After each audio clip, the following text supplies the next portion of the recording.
बच्चों, हम पढ़ रहे थे कोलाइडी विलयनों के गुण, जिसमें आज का टॉपिक है कोलाइडी विलयनों का स्कंदन। स्कंदन को बताने से पहले ये दो गुण मैं बता दूँ, ये एक एक लाइन में है, ये पूछे भी नहीं जाते, फिर भी इनके बारे में बता देता हूँ मैं। अणुसंख्यक गुणधर्म और कोलाइडी विलयन का रंग। अणुसंख्यक गुणधर्म हम विलयन वाले चैप्टर में पढ़ चुके हैं। अणुसंख्यक गुणधर्म वे होते हैं जो विलयन में कणों की संख्या पर निर्भर करते हैं, क्योंकि जो कोलाइडी विलयन होता है उसमें जो कोलाइडी कण हैं वास्तविक विलयन के कणों से बड़े होते हैं, उनका आकार ज़्यादा बड़ा होता है। इसलिए समान सांद्रता वाला एक वास्तविक विलयन है और एक कोलाइडी विलयन है। तो कोलाइडी विलयन में कणों का आकार बड़ा होने के कारण कणों की संख्या घट जाती है, जिससे सभी अणुसंख्यक गुणधर्मों का मान जो है घट जाता है। कोलाइडी विलयन के लिए हम 4 अणुसंख्यक गुणधर्म पढ़ते हैं: वाष्प दाब में अवनमन, प्राशन दाब, क्वथनांक उन्नयन और हिमांक अवनमन। इन चारों का मान कोलाइडी विलयन के लिए घट जाता है समान सांद्रता के। यदि एक वास्तविक विलयन हो, एक कोलाइडी विलयन हो, तो कोलाइडी विलयन के लिए इन चारों का मान कम होगा।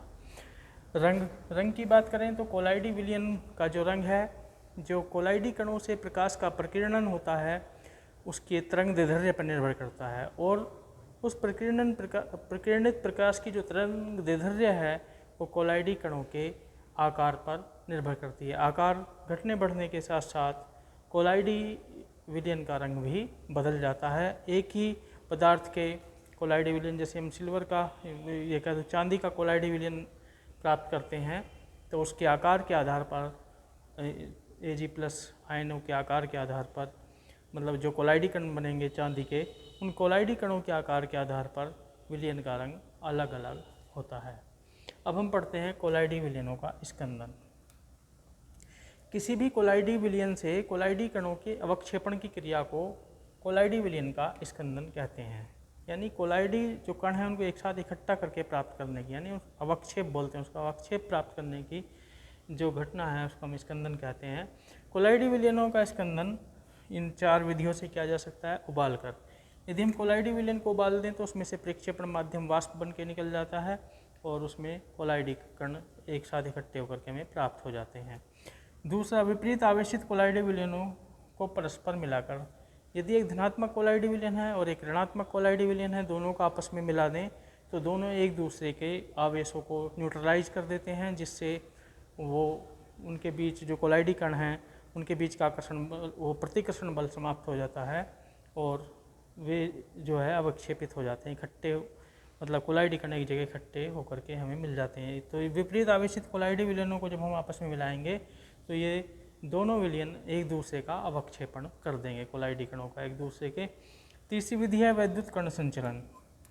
वैद्युत कण संचलन को मैंने बताया था कि जब किसी कोलाइडी विलयन को विद्युत क्षेत्र में रखते हैं तो उसके जो कोलाइडी कण हैं विपरीत आवेशित प्लेट की ओर गति करने लगते हैं। तो क्या होगा, विपरीत आवेशित प्लेट पर वो इकट्ठे होते रहेंगे, इस तरह से कोलाइडी कणों का अवक्षेपण हो जाएगा। चौथी विधि है विद्युत अपघट्य की अल्प मात्रा मिलाकर। यदि हम कोलाइडी विलयन में अल्प मात्रा में विद्युत अपघट्य की यदि हम किसी कोलाइडी विलयन में विद्युत अपघट्य की अल्प मात्रा मिला दें तो द्रव विरोधी कोलाइडी विलयन का अवक्षेपण हो जाता है। द्रव स्नेही कोलाइडी विलयन का अवक्षेपण केवल विद्युत अपघट्य की अल्प मात्रा मिलाकर नहीं होता, उसके बारे में भी बताऊंगा, पहले इसको बता दूं। तो सामान्यतः जो परिभाषा दी जाती है स्कंदन की, वो स्कंदन की परिभाषा इस चौथी विधि के ही आधार पर दी जाती है कि किसी द्रव विरोधी कोलाइडी विलयन में किसी विद्युत अपघट्य की अल्प मात्रा मिलाने से उस द्रव विरोधी विलयन का अवक्षेपण हो जाता है। इस घटना को स्कंदन कहते हैं। तो इसके आधार पर ही परिभाषा दी जाती है सामान्यतः स्कंदन की। अब हम देखते हैं 2 प्रकार के कोलाइडी विलयन होते हैं, धनात्मक तथा ऋणात्मक। यदि धनात्मक कोलाइडी विलयन होगा और उसमें विद्युत अपघट्य मिलाएंगे तो विद्युत अपघट्य में दोनों प्रकार के आयन होंगे, धनायन भी और ऋणायन भी। यदि हमने धनात्मक कोलाइडी विलयन है, धनात्मक कोलाइडी विलयन, इसमें विद्युत अपघट्य मिलाया तो विद्युत अपघट्य के जो ऋणायन होंगे वो धनात्मक कणों को न्यूट्रलाइज करेंगे, यानी विद्युत अपघट्य के जो ऋणायन हैं वो धनात्मक कोलाइडी विलयन का अवक्षेपण करेंगे। इसी तरह से ऋणात्मक कोलाइडी विलयन का अवक्षेपण विद्युत अपघट्य पदार्थ के जो धनायन होंगे वो ऋणात्मक कोलाइडी विलयन का अवक्षेपण करेंगे। अब बात आती है द्रव स्नेही कोलाइडी विलयन की, उसका अवक्षेपण कैसे होता है, उसका स्कंदन कैसे होता है। मैंने बताया था जो द्रव स्नेही कोलाइडी विलयन है उसका जो स्थायीकरण है वो दो तरह से होता है। एक तो उसके चारों ओर कोलाइडी कणों के चारों ओर जो द्रव की परतें, जो प्रक्षेपण माध्यम की परतें होती हैं, यानी द्रव संयोजन हो जाता है, द्रव के कणों का संयोजन हो जाता है और उसके पर आवेश तो होता ही है एक समान कोलाइडी विलयन में कोलाइडी कणों पर। तो इन दो कारणों से द्रव स्नेही कोलाइडी विलयन का स्थायीकरण होता है, स्थायी होता है।